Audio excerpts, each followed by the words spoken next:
Jangan lupa kamus sama batu UN. Oke.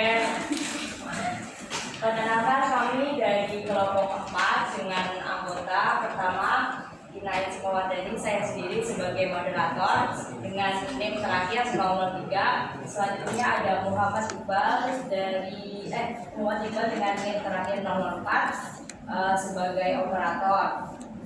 Selanjutnya ada Zakia Zatunisa dengan NIM terakhir 011 sebagai pemateri untuk materi ideologi keagamaan.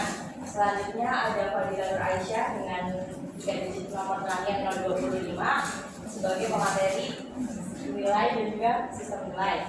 Selanjutnya ada Muhammad Rojan Alfarah dengan 3 digit terakhir 030 sebagai penjawab pertanyaan. Selanjutnya ada Nashwa Alia dengan nomor 064 sebagai pemateri juga. Ya, yang ini adalah Rupiah Syamri. Di sini beliau sangat keadaannya tidak tahu kenapa. Jadi dia itu sebagai pemateri juga. Jadi untuk presentasi kali ini kita akan bagi menjadi 2 sesi, yaitu sesi pemaparan materi dan juga sesi tanya jawab yang akan disampaikan oleh teman-teman nanti. Maksimal pertanyaannya itu tadi setiap kelompok menanyakan 1. Minimal setiap kelompok kita menanyakan 1. Oke, mohon maaf. Oke, kita masuk ke sesi pertama, yaitu pemaparan materi. Nah, ada opening dulu dari Ustadz. Teman-teman semuanya, hari ini kita akan membahas tentang Pancasila, ideologi terbuka dan nilai-nilainya itu. Teman-teman ada yang tahu nggak apa itu ideologi? Ayo. Nggak tahu. Silakan angkat tangan yang paling panjang tangannya, ayo. Nggak tahu. Saya jawab apa itu ideologi. Kalau setahu saya secara umum itu ideologi. Ini kelas apa, Cis? Gagasan. Boleh, itu juga termasuk benar. Kita tepuk tangan buat Kak Anies. Ideologi apabila dalam itu bisa dari bahasa Yunani. Ideologi kalau dibagi menjadi 2 ada namanya idea dan ada juga logos. Idea itu artinya pemikiran, gagasan dan lain sebagainya ya. Kemudian kalau logos artinya ilmu atau juga bisa diartikan kepercayaan, di mana memang apabila disatukan ini adalah mengenai ilmu-ilmu yang dimana itu ada representasi ke dalam bersifatnya gagasan, pokok pemikiran dan juga ide-ide yang terkandung seperti itu. Kemudian kita tahu bahwasannya manusia itu adalah makhluk sosial. Jadi memang kita ada namanya interaksi dan sosialisasi. Awalnya terbentuk sebuah masyarakat, akhirnya terbentuk sebuah negara gitu. Pasti setiap orang tuh pengen mencapai tujuannya, ya kan? Kita selalu tahu kan, kita setiap bahas materi pasti ada tujuan, ada namanya kompetensi yang terkandung gitu ya. Bahwasanya berarti manusia itu butuh namanya nilai yang ingin dalam rangka untuk mencapai tujuannya itu butuh nilai-nilai yang harus kita laksanakan, harus kita lakukan. Nah, ini sebagai dasar untuk mencapai tujuan. Nah, oleh karena itu nanti di materi Pancasila ini bahwasannya Pancasila sendiri adalah kalau secara nilai itu kan terbagi menjadi 3. Kita tahu ini pernah dibahas juga ketika SMA. Ada namanya nilai dasar, ya, nilai dasar pokoknya. Kalau pokoknya itu pokoknya ya. Kemudian ada namanya nilai instrumental. Nilai instrumental itu adalah bentuk fisiknya seperti undang-undang dasar, peraturan pemerintah dan sebagainya. Kemudian ada namanya nilai praksis. Nilai praksis itu bagaimana kita merealisasikan dalam kenyataan, berperilaku dan lain sebagainya. Nah, kemudian penjabarannya akan dijabarkan oleh ke-6 teman kami yang ada di depan ini. Kepada mereka waktu depan kami persilahkan. Yang pertama adalah pengertian nilai. Apa sih nilai itu? Nilai itu adalah sebuah apa ya? Sebentar, maaf ya. Iya, nggak apa-apa. Tenang, Ibu. Ayo tenang, Bu. Tarik nafas, Bu. Oke, jadi nilai itu adalah sebuah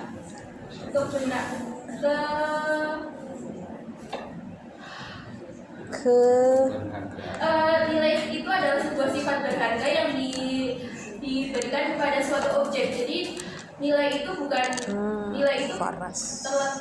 merupakan terletak pada suatu objek. Jadi misalnya nih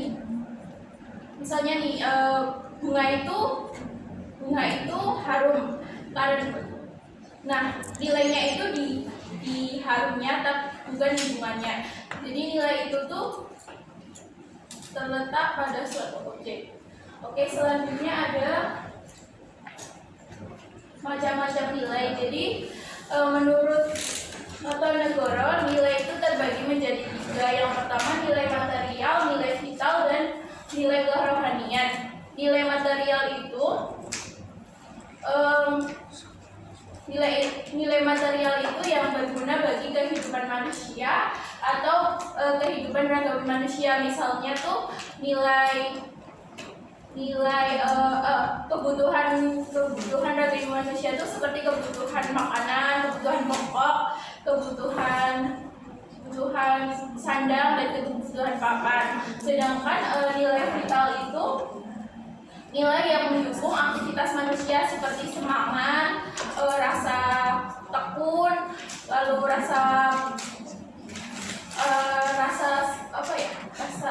terus ada kesehatan juga. Terus yang ketiga itu ada nilai kerohanian. Nilai kerohanian itu adalah nilai yang berguna bagi bagi rohani manusia atau jiwa manusia. Nilai kerohanian itu terbagi menjadi 4. Yang pertama ada nilai kebenaran atau nilai yang berasal dari pikiran manusia. Contohnya seperti mempelajari sesuatu. Lalu yang kedua ada nilai estetis, yaitu nilai yang berasal dari perasaan manusia. Yang ketiga ada nilai moral, yaitu nilai yang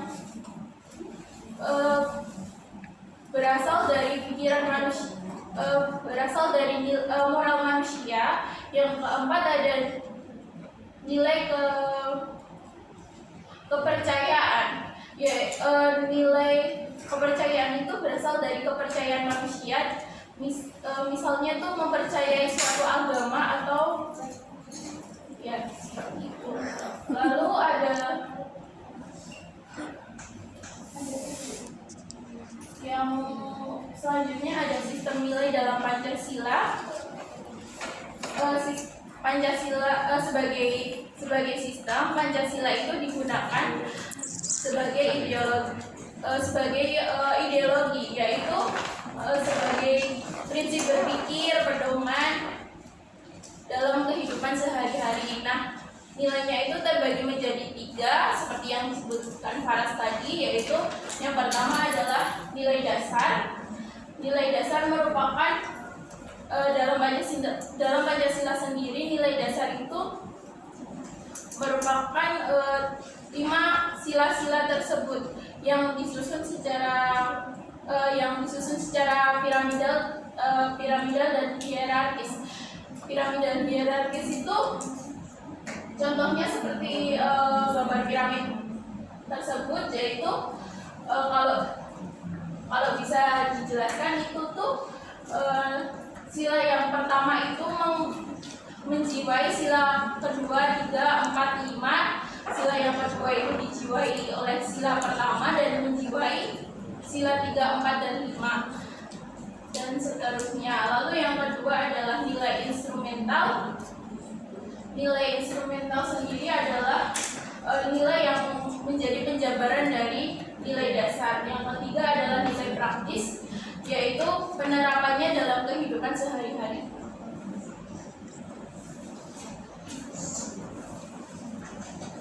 Kemudian yang selanjutnya yaitu ada makna sila-sila Pancasila. Nah, sila-sila Pancasila ini merupakan satu kesatuan utuh yang tidak dapat dipisahkan. Kemudian sila yang pertama yaitu ketuhanan yang Maha Esa. Di sini bangsa Indonesia tuh percaya bahwa adanya Tuhan yang Maha Esa. Jadi di Indonesia itu diberikan kebebasan dalam menganut agama sesuai dengan kepercayaan masing-masing. Tetapi agama yang diakui oleh bangsa Indonesia itu sendiri. Kemudian yang kedua yaitu kemanusiaan yang adil dan beradab. Di sini itu menekankan sikap adil dalam interaksi manusia, sehingga kita tidak boleh kayak memaksakan kehendak kita. Kamu tuh harus kayak gini loh, kayak gini tuh nggak boleh. Terus yang ketiga yaitu persatuan Indonesia. Ini persatuan itu adalah kayak suatu keutuhan. Jadi walaupun bangsa Indonesia itu beragam kebudayaan, itu menjadi satu kebulatan yang utuh. Kemudian yang keempat yaitu kerakyatan yang dipimpin oleh hikmat kebijaksanaan dalam bermusyawarah perwakilan. Di sini mengedepankan musyawarah untuk mencapai keputusan bersama. Terus yang kelima yaitu keadilan bagi seluruh rakyat Indonesia. Jadi seluruh rakyat Indonesia yang di dalam negeri maupun di luar negeri itu mendapatkan perlakuan yang sama dan tidak dibeda-bedakan.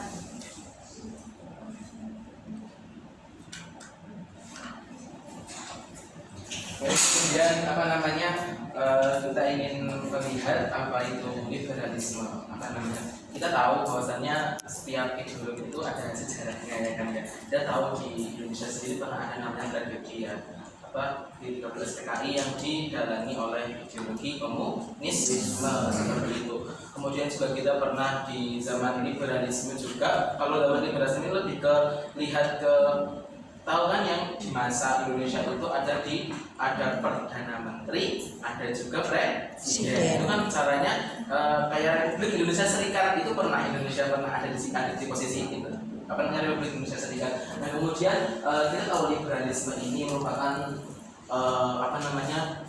simbol kebebasan. Liberalisme itu adalah simbol kebebasan khususnya di dunia barat, ya kan? Kita tahu ya, yang paling menggaungkan sekali seperti Amerika Serikat dan juga seperti Inggris, ya kan ya.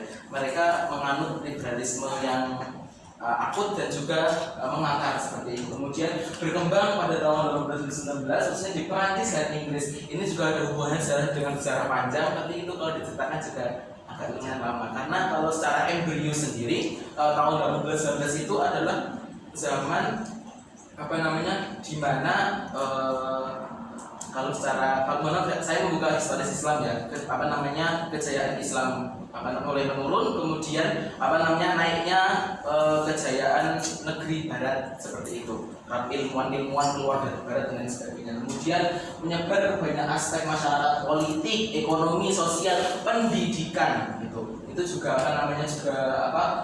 mempengaruhi ke berbagai aspek. Nah, demokrasi Indonesia ini seperti di masa Orde Lama di pemerintahan Insinyur Soekarno seperti itu.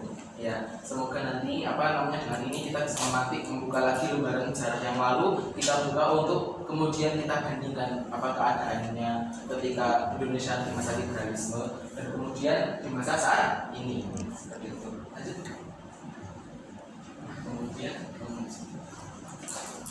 Kemudian adalah komunisme. Istilah komunisme pertama kali populer setelah Revolusi Pancasila tahun 1830. Revolusi Perancis tahun 1830. Jadi revolusi itu bertujuan untuk menghapuskan pemerintahan moneter dan mengubah struktur politik menjadi parlementer.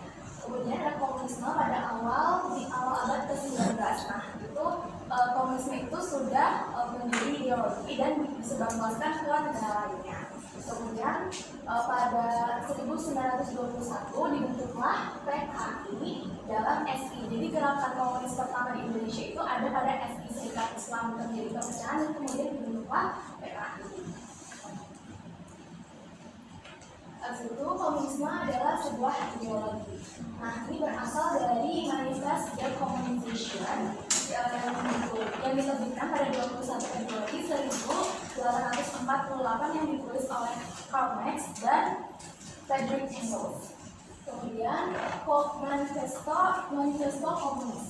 Nah, ini pernyataan sikap kelompok yang diumumkan kepada masyarakat dari bermuatan positif. Dan itu ada Das Manifest Decommunization Party. Nah, itu ditulis oleh Karl Marx tadi dan Friedrich. Itu merupakan buku pertama yang menggunakan bahasa Jerman. Terus manifesto komunis ini disebut juga dengan manifesto Partai Komunis. Jadi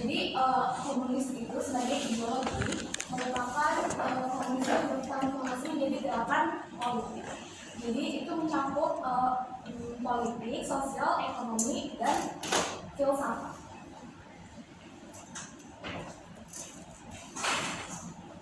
Nah, yang selanjutnya itu adalah ideologi keagamaan. Jadi ideologi keagamaan itu adalah ideologi yang berdasarkan dari sistem nilai, prinsip, dan keyakinan atas ajaran agama masing-masing untuk sebagai pedoman utama dalam melakukan perilaku kehidupan pribadi maupun sosial.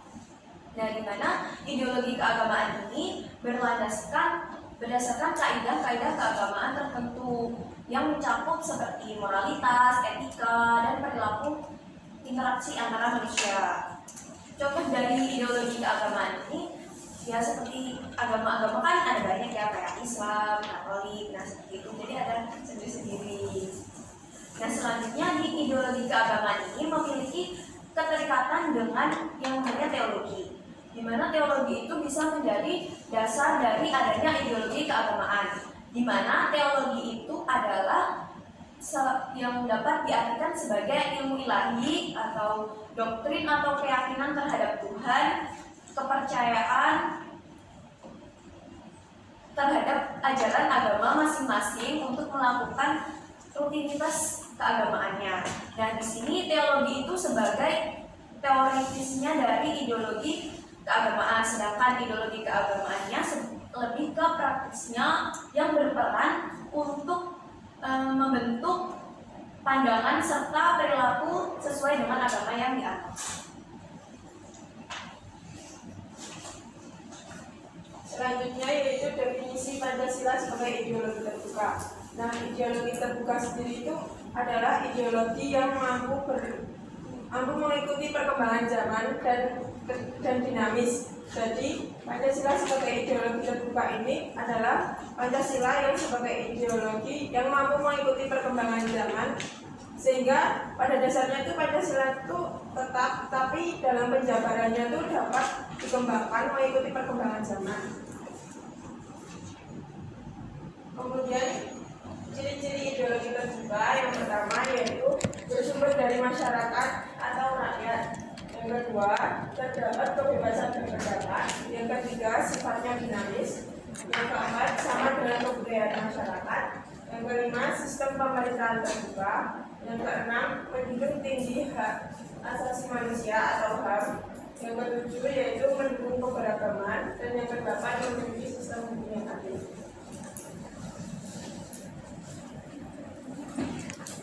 Oke, jadi kita sudah melewati sesi pertama yaitu penjelasan materi. Selanjutnya kita akan membuka sesi kedua yaitu sesi tanya jawab kepada seluruh perwakilan kelompok 2, 3, dan 1, 1, 2, 3 untuk mengajukan pertanyaannya.